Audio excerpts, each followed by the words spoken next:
Quero convidar vocês a mais uma reflexão bíblica. Ela vai ao encontro daquilo que a gente tem já conversado nessa nossa jornada aqui da quarentena, né, conversando sobre vários assuntos relacionados a esse momento. E hoje eu quero trazer uma mensagem de um texto muito conhecido, um texto clássico. Quero fazer algumas reflexões acerca dessa palavra. Gostaria que você abrisse seu coração para aquilo que o Espírito Santo de Deus deseja fazer nas nossas vidas, na minha e na sua. Então, eu compartilho com vocês aqui a tela também, para a gente ir acompanhando essa mensagem. E a partir disso a gente vai conversando, tá bom?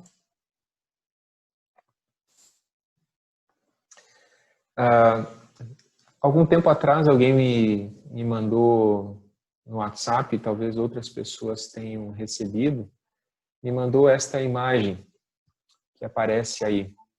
Uma imagem de uma tempestade, de um mar agitado, com vários barcos todos diferentes uns dos outros, e junto vinha a frase: não estamos todos no mesmo barco, estamos todos na mesma tempestade.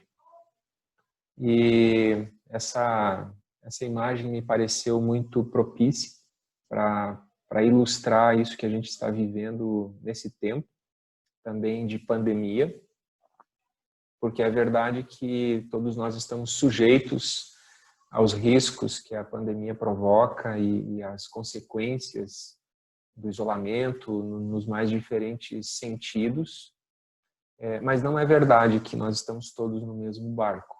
Nós estamos todos na mesma tempestade, mas de fato nós estamos em barcos diferentes.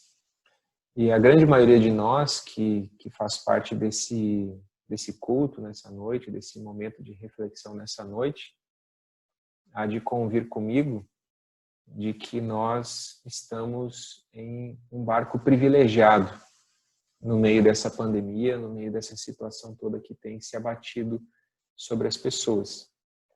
Então, essa imagem me fez pensar, eu acredito que ela também faça a cada um de nós pensar, e a pergunta é como nós respondemos a essa provocação desse artista que fez, esse cartunista talvez que fez essa imagem, como a gente responde a partir do Evangelho a essa provocação. E eu lembrei daquela velha, mas poderosa palavra de Jesus em Lucas 10, 25 a 37, a parábola do bom samaritano. Eu quero caminhar com vocês dentro desse texto bíblico, fazer alguns apontamentos, algumas reflexões, depois nós fechamos, voltando a essa imagem que startou a nossa reflexão aqui hoje à noite. Então, lemos a palavra de Deus e ela diz, só um instante, deixa eu tirar a imagem da frente. Certa ocasião, um perito na lei, um mestre da lei, levantou-se para pôr Jesus à prova e lhe perguntou: Mestre, o que preciso fazer para herdar a vida eterna? O que está escrito na lei? Respondeu Jesus. Como você a lê? Ele respondeu: ame o Senhor, o seu Deus, de todo o seu coração e de toda a sua alma, de todas as suas forças e de todo o seu entendimento, e ame o seu próximo como a si mesmo. Disse Jesus: você respondeu corretamente, faça isso e viverá. Mas ele, querendo justificar-se por ter feito uma pergunta que ele sabia a resposta, perguntou a Jesus: e quem é o meu próximo? Quem é essa pessoa que a lei me manda amar? Em resposta, Jesus contou uma parábola. Em resposta, Jesus contou uma história. E uma história bastante provocativa. Ele disse assim: um homem descia de Jerusalém para Jericó, e aqui descia literalmente, porque geograficamente Jerusalém ficava numa altitude maior do que Jericó, quando caiu nas mãos de assaltantes. Estes lhe tiraram as roupas, espancaram-no e se foram, deixando-o quase morto. Aconteceu estar descendo pela mesma estrada um sacerdote. Quando viu o homem, passou pelo outro lado. E assim também um levita. Quando chegou ao lugar e o viu, passou pelo outro lado. Mas um samaritano, estando de viagem, chegou onde se encontrava o homem e, quando o viu, teve piedade dele. Aproximou-se, enfaixou-lhe as feridas, derramando nelas vinho e óleo. Depois colocou-o sobre o seu próprio animal, levou-o para uma hospedaria e cuidou dele. No dia seguinte, deu 2 denários ao hospedeiro e disse-lhe: cuide dele. Quando voltar, lhe pagarei todas as despesas que você tiver. Qual destes 3 você acha que foi o próximo do homem que caiu nas mãos dos assaltantes? Aquele que teve misericórdia dele, respondeu o perito na lei. Jesus lhe disse: vá e faça o mesmo. Esse perito na lei, ele, na verdade, fez uma pergunta porque ele queria colocar Jesus à prova, né? A pergunta é: o que preciso fazer para herdar a vida eterna? E acabou ficando uma situação muito chata, porque quando Jesus devolve a pergunta para ele, porque se tratava de um teólogo, de um mestre da lei, de alguém que estudava, que era perito na lei de Deus, então Jesus pergunta para ele: olha, você estudou mais do que eu, então me responda você, o que a lei diz a esse respeito?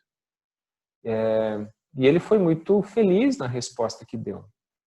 Foi perfeito.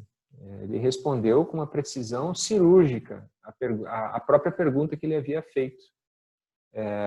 E aí se instalou uma situação tanto quanto constrangedora, né? Porque fica óbvio que ele quer colocar Jesus à prova, porque ele faz uma pergunta que ele sabe a resposta. E ali, nessa palavra, fica muito claro de que o problema do mestre da lei não é a ignorância. E eu ouso dizer que quando se trata da vontade de Deus, o nosso problema também não é a ignorância. O problema não é que a gente não sabe o que Deus quer. O problema não é que a gente não sabe o que Deus deseja de nós. O problema é a nossa dificuldade de colocar o que nós sabemos em prática. E aqui essa história ela é interessante porque o mestre da lei, ele quer justificar-se. É essa a expressão que Lucas utiliza para explicar essa situação. Ele diz querendo justificar-se. A gente poderia talvez usar uma outra palavra dizendo assim, querendo problematizar. Ao invés de simplesmente fazer o que a lei está dizendo, a gente começa a problematizar. A gente começa assim a ter uma expressão que a gente diz assim, né? O cara está procurando pelo em ovo. Né? A gente começa a procurar ou então outra expressão semelhante, né? Chifre em cabeça de cavalo. A gente começa a problematizar, a gente começa a querer ir para as minúcias do texto e querer encontrar coisas mais profundas dentro do texto do que simplesmente olhar para a simplicidade dele e aplicá-la para a nossa vida e para a nossa existência. Então a pergunta: quem é o meu próximo? A quem eu devo amar? Né? Ele talvez poderia ter feito outros tipos de problematização dentro dessa fala. Ele poderia talvez ter perguntado assim: o que é o amor? Ame a Deus com todo o seu coração e o próximo como a si mesmo. Mas o que é o amor? O que é amar? Ou talvez ele pudesse ter dito assim: bom, por que Moisés, por que o texto do Antigo Testamento falava em amar a Deus de todo o coração, alma, forças e entendimento? Qual é a diferença entre uma coisa e outra? Por que todos esses termos? Ou então, talvez uma problematização mais psicológica, mas como é que a gente vai amar o próximo se não ama a si mesmo? Né? Sempre tem, a gente começa a problematizar, a gente começa a levantar questões em cima da simplicidade do texto, a gente não quer caminhar, e como a gente não quer caminhar, então a gente começa a fazer perguntas, né? A gente começa a encontrar algum tipo de justificativa, algum tipo de empecilho alguma coisa que a gente precisa resolver primeiro antes de colocar as coisas em prática e começar a fazer alguma coisa. Esse texto poderia dar para alguns assim a sensação de uma fala de salvação por obras, porque, afinal de contas, a pergunta do mestre da lei é o que devo fazer para herdar a vida eterna, né? O que eu devo fazer? Essa é a pergunta, né? Que ele faz. Jesus pergunta, ora, o que a lei fala sobre isso? Como você interpreta o que está escrito nas Escrituras? E é interessante que o próprio mestre da lei, apesar de todo o legalismo judaico, ele responde com 2 textos que falam do amor. E isso é completamente compatível com aquilo que o Novo Testamento afirma. O apóstolo Paulo também afirmou lá em Romanos, capítulo 13, de 8 a 10. Não devam nada a ninguém, a não ser o amor de uns pelos outros, pois aquele que ama seu próximo tem cumprido a lei. Pois estes mandamentos, não adulterarás, não matarás, não furtarás, não cobiçarás, e qualquer outro mandamento, todos se resumem neste preceito: ame seu próximo como a si mesmo. O amor não pratica o mal contra o próximo, portanto, o amor é o cumprimento da lei. Não, então o texto não está falando de salvação por obras, assim como o apóstolo Paulo aqui também não estava falando de salvação por obras. Mas a verdadeira fé e a verdadeira salvação, ela gera essa atitude de amor, que geram boas obras, não como condição para ser salvo, mas como consequência da salvação recebida. E aí a gente, quando inicia dentro da parábola do bom samaritano, a gente tem uma fala de um Jesus altamente irônico. Jesus se torna altamente irônico na minha leitura e na minha percepção. Por quê? Porque ele se utiliza de 2 personagens religiosas. Ele coloca naquela estrada, além do homem que havia sido assaltado, espancado e estava quase morto à beira do caminho, ele coloca 2 pessoas do contexto religioso, um sacerdote e um levita. E eles estavam descendo de Jerusalém para Jericó. Eles já haviam prestado os seus serviços religiosos. Eles não estavam indo para o templo. Eles estavam voltando do templo, se é que eles foram para Jerusalém para algum tipo de tarefa nesse sentido.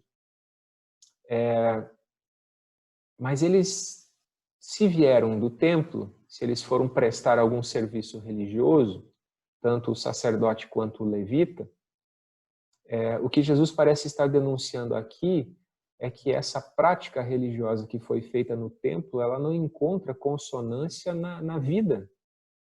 Porque quando se encontra a oportunidade de colocar essa fé em prática, ela não é colocada em prática. Eles saíram da igreja, mas quando viram uma pessoa que estava ali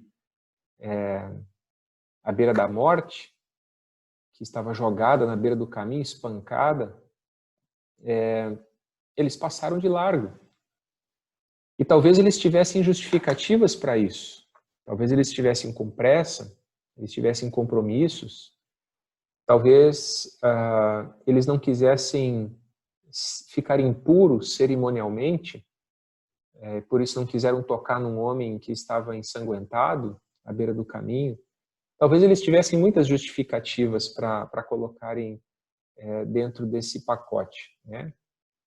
E isso é muito interessante. E Jesus é provocativo e irônico porque a pessoa que ele coloca, o terceiro viajante que ele coloca nessa estrada, além do homem espancado, é um samaritano. E a gente lembra muito bem, né, João capítulo 4, aquela história toda que os samaritanos e os judeus não se davam. Isso era uma briga histórica, isso tinha a ver com o tempo em que... Bom, isso tem a ver já com os tempos em que Israel foi fundado, a disputa que havia entre as tribos do norte e as tribos do sul, depois que Israel se torna uma monarquia e tem os 3 primeiros reis, Saul, Davi, Salomão, Depois o filho de Salomão, Roboão, o reino se divide em reino do norte e reino do sul, Israel ao norte, Judá ao sul. O reino de Israel é destruído pelos assírios, o reino do sul depois seria destruído pelos babilônios, mas o reino do sul se reconstruiria.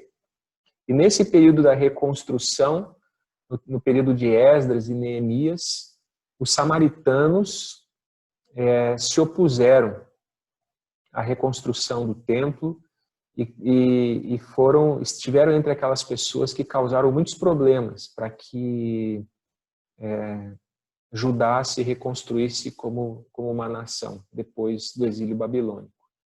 E desde a época da divisão dos dois reinos, e ainda antes da divisão, porque essa divisão ela já estava, a semente dela já estava no meio do povo antes dela acontecer, as pessoas do Reino do Norte e do Reino do Sul já não se davam bem, e houve inclusive guerras entre o Reino do Norte e o Reino do Sul ao longo da história. Então, havia séculos e mais séculos de história de animosidade entre judeus e samaritanos. Os judeus, de maneira geral, eles se consideravam herdeiros verdadeiros da herança, da aliança que Deus havia feito no Sinai, se consideravam verdadeiros herdeiros e descendentes do patriarca Abraão. E, em certo sentido, na conversa de Jesus, em João capítulo 4, ele confirma isso. Ele diz a salvação vem dos judeus. Ele chega a dizer nessas palavras, quando ele conversa com a samaritana. O Reino do Norte havia, de fato, criado uma espécie de adaptação da aliança, um texto das Escrituras alterado. Então, de maneira geral, os judeus piedosos consideravam os samaritanos como hereges, como traidores, como semipagãos, como gente inferior. Eles não eram tratados assim totalmente como gentios, mas em alguns momentos até de maneira pior do que os gentios, porque de fato havia assim um ódio histórico instalado entre eles. E é muito interessante que Jesus tenha colocado duas figuras religiosas da realidade judaica, e aí ele coloca um samaritano. E é o samaritano que acolhe e que levanta esse homem caído no chão. É esse homem que, digamos assim, é um doutrinariamente desviado, é esse alvo do desprezo, do ódio dos judeus, que é o sujeito que ajuda. Inegavelmente, Jesus aqui está colocando o dedo na ferida daquele mestre da lei, ele está sendo provocativo.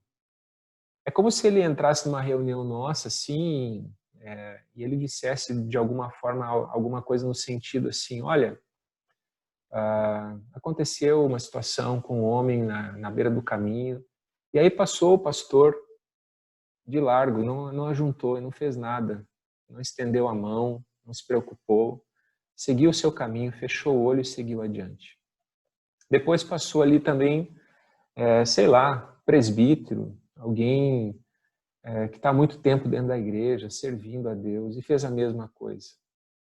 Mas aí passou um espírita, e ele viu o homem à beira do caminho, e o ajuntou, e colocou no seu carro, e levou até a clínica mais próxima, e pagou a consulta, e ele teve que ser internado ali, ficar 2 dias, e ele disse assim, olha, tudo que houver de gastos aqui, eu me comprometo a pagar, não se preocupe. Poderia ter colocado um espírita ou qualquer outra pessoa que a gente diga assim, não, isso não está correto segundo as escrituras. Talvez a gente poderia usar outros exemplos, quaisquer que forem, quaisquer que sejam, certo? Mas ele, nesse momento, ele é provocativo. E eu gostaria também de repente, apontar aqui, também na nossa reflexão, que muitas vezes Jesus é mais honrado em sua proposta de nova vida por pessoas que não o confessam do que por aqueles que se sentem portadores da verdade do Evangelho. Infelizmente, muitas vezes é isso que a gente assiste. Pessoas que não confessam a Jesus, eles expressam melhor a proposta de nova vida de Jesus do que aqueles que professam, do que aqueles que confessam o seu nome. Portanto, eu insisto aqui em algo que eu tenho falado de maneira muito repetitiva até, de que ortodoxia, doutrina correta, sem ortopraxia, sem uma prática correta, é uma contradição. É o caso desse mestre da lei. Doutrinariamente, ele foi perfeito. A questão é que aquilo não era colocado em prática. Eu queria hoje também provocar a gente a uma reflexão, vou ser talvez um pouquinho provocativo, mas eu não quero ofender ninguém, certo? Não é a minha intenção.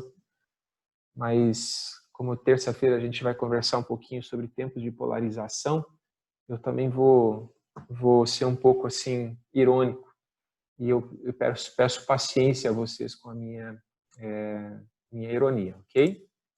Vamos imaginar que naquela estrada descia um militante da direita, certo? Frequentador da igreja, claro, certo? Ele vê aquela situação. Ele talvez diga alguma coisa do tipo: isso é culpa da situação econômica ruim provocada por um Estado controlador, uma máquina pública pesada e a corrupção sistêmica que está aí. Nós precisamos liberar o porte de arma para o cidadão comum. Esse sujeito não precisaria ter viajado desprotegido nessa estrada perigosa.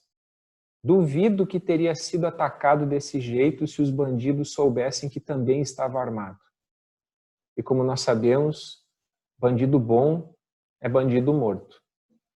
E talvez 90% dos evangélicos hoje no Brasil, na minha opinião, por não entenderem o evangelho, talvez dissessem amém, irmão. Mas ali também depois desceu um militante da esquerda, que frequenta a igreja, claro, também, certo? Ele também provavelmente o primeiro era membro de uma igreja pentecostal. Esse aqui talvez era luterano, não sei. Isso é culpa da desigualdade social, da falta da distribuição de renda, da justiça agrária. É responsabilidade desse Estado que privilegia as classes abastadas, aliado aos banqueiros e o capital externo. Precisamos nos unir para expulsar os romanos, exploradores e seus comparsas, Herodes, que é um rei fantoche a serviço dos romanos, e os publicanos, que eram os banqueiros da época, cobradores de impostos, e os saduceus, que representam a religião como ópio do povo, aliados a tudo isso. E se preciso for, peguemos em armas pela nossa liberdade. E se uniriam aos zelotes da época, porque havia um grupo que de fato acreditava em coisas muito parecidas com essas e de fato era um grupo armado, disposto a fazer revolução. Sejam as nossas justificativas religiosas ou até mesmo ideológicas, porque às vezes a gente dá desculpas religiosas para passar de largo. Mas às vezes a gente tem justificativas que não se explicam pela religião, se justificam pela nossa ideologia. A gente passa de largo quando enxerga pessoas assim, porque a gente já elegeu um culpado para essa situação e a gente também já elegeu o responsável por resolver essa situação. E o culpado não sou eu e o responsável também não sou eu. Certo? E por isso a gente acaba passando de largo porque a gente tem justificativas, sejam elas religiosas e teológicas ou ideológicas. Eu enxergo nas atitudes desse homem que acolhe o que foi espancado, desse samaritano, algumas atitudes com as quais a gente deveria aprender, que eu preciso aprender. Primeiro, o texto diz que Os 3 viram o homem, mas apenas um enxergou.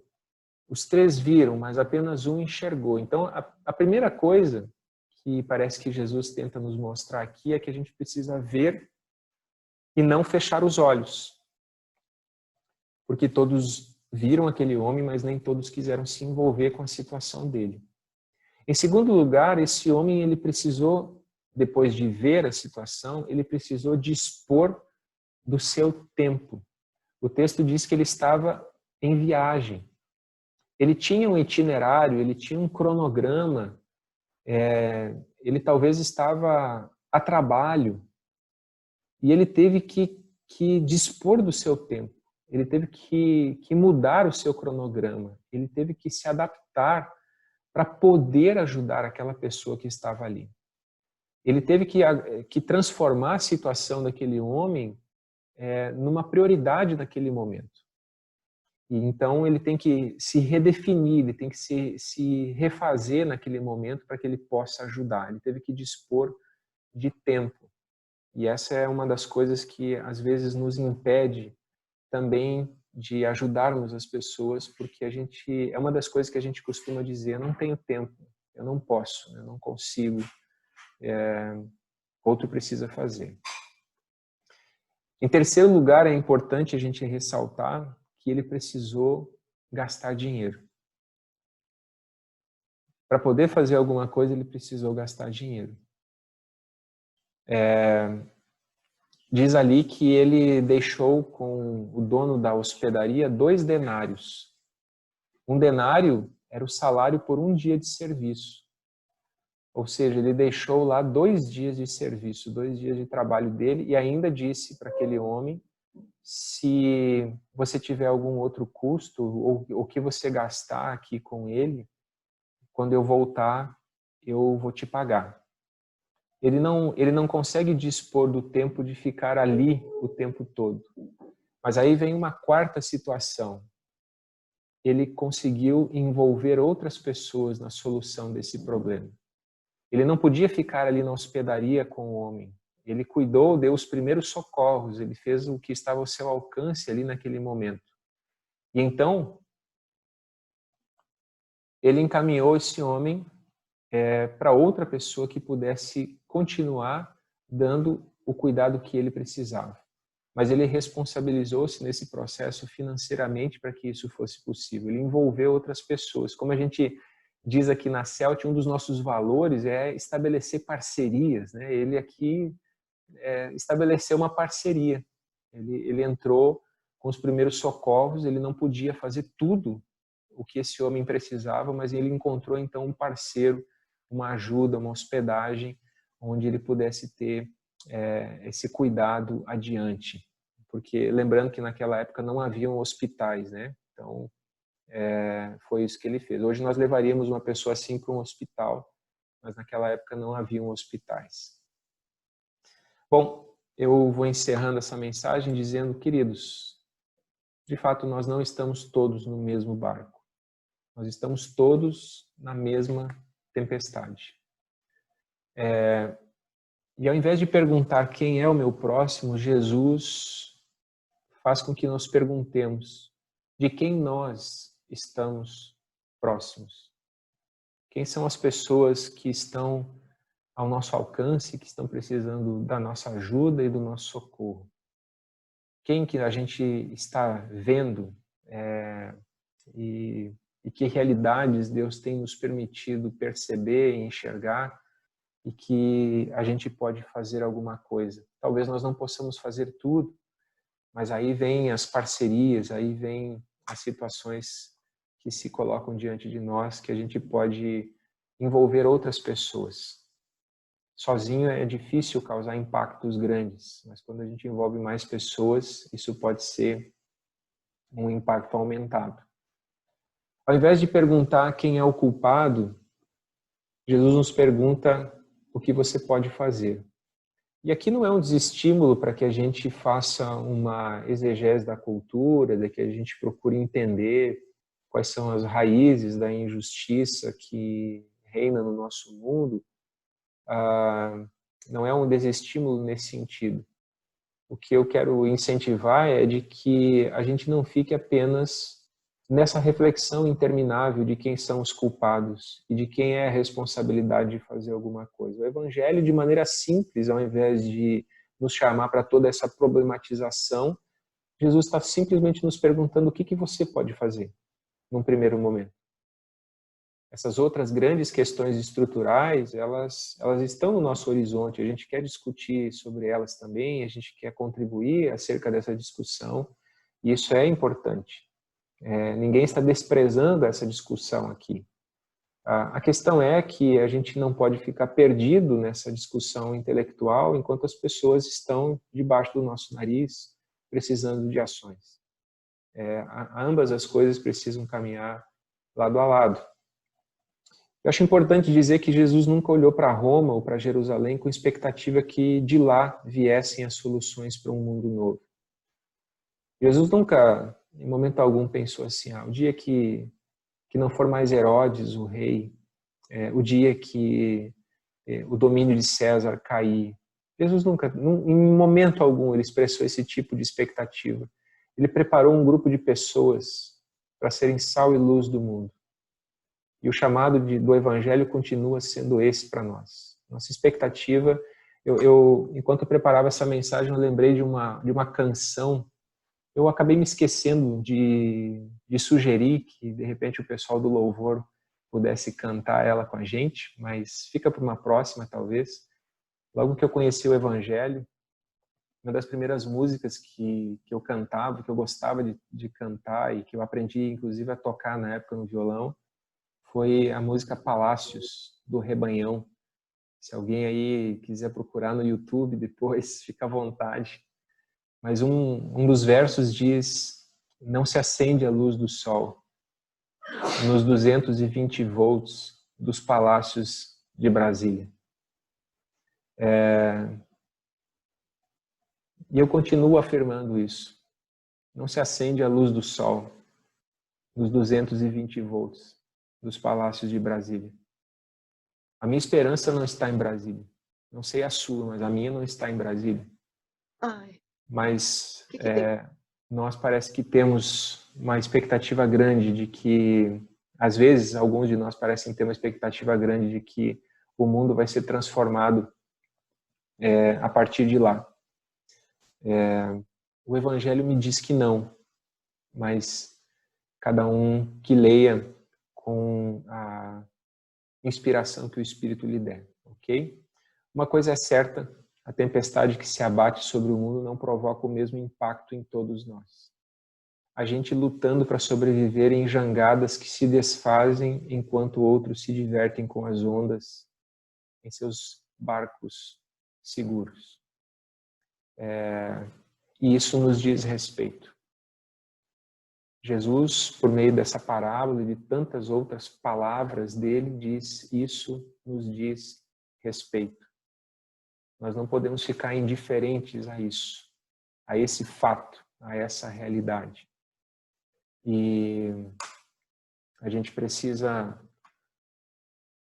talvez um dos primeiros passos seja justamente como igreja e como comunidade, a gente poder demonstrar entre nós que, embora reconheçamos esse fato de que não estamos todos no mesmo barco, mas nós queremos que o máximo possível de pessoas que estão nas nossas proximidades, que haja oportunidades para que todos estejam em segurança, para que todos possam navegar por essas águas turbulentas, para que as pessoas que estão ali com medo nessas jangadas que se desfazem no meio da tempestade, elas possam encontrar espaço nos nossos barcos para que elas possam vir para cá. É isso, queridos. Eu oro para que Deus nos abençoe, para que essa palavra possa continuar, essa palavra de Jesus possa continuar mexendo conosco, que a gente tenha a sensibilidade do Evangelho, que a gente possa, nessa sensibilidade, também caminhar com a simplicidade que o Evangelho nos chama a ter. Eu quero convidar vocês para um momento de oração. Depois a gente ainda vai ter um momento de intercessão dirigido pelo Alex, mas eu quero orar com vocês. Senhor nosso Deus, agradecemos por essa palavra. Nós somos tantas vezes como aquele mestre da lei. Nós somos conhecedores. Nosso problema não é a falta de conhecimento. Nós somos versados, conhecemos a Tua palavra. Nosso problema é igual ao dele, Senhor. Nós somos pessoas cheias de justificativas. Ó Deus, a nossa oração é de que Teu Santo Espírito possa nos provocar mudanças profundas, possa gerar arrependimentos, aquele arrependimento que gera uma nova mentalidade e que, gerando uma nova mentalidade, gera também novas atitudes. Que o Senhor possa gerar nas nossas vidas, nos nossos corações, desprendimento. Nós temos conversado tanto sobre desenvolvermos um estilo de vida mais simples, de sermos diferentes nessa sociedade consumista, em que as pessoas são valorizadas por aquilo que elas têm, pela sua capacidade de compra. Ó Deus, nós queremos ser conhecidos não pelo que nós podemos consumir. Nós queremos ser conhecidos, Senhor Deus, pela nossa capacidade de doação, de entrega, de capacidade de doar nosso tempo, de doar nosso dinheiro, assim como fez aquele samaritano, pela nossa capacidade de enxergar as dores desse mundo e de reagir à altura do Evangelho em relação a essas dores. Por isso, mais uma vez, nós insistimos, ó Deus, que o Senhor continue mexendo conosco, o Senhor continue se movendo em nós. E te louvamos, ó Deus, por tudo que o Senhor já tem feito, pelas pessoas que o Senhor já tem levantado, pelas vidas que o Senhor já tem mexido entre nós. Isso é uma grande bênção e nós te louvamos por isso de todo o nosso coração. Ó Deus, faz de nós esse sal da terra, faz de nós essa luz do mundo. Nós não podemos, com o nosso próprio esforço, nos tornarmos em sal e luz. Mas a Tua palavra, Tu em nós em Ti, essa comunhão no Teu Espírito, dentro da Tua realidade, aquela transformação que o Senhor opera de dentro para fora, pelo poder do Evangelho, o poder de Deus, que é o Evangelho, para um novo caminho. Muito obrigado por isso. Nós te louvamos, nós te agradecemos em nome de Jesus. Amém.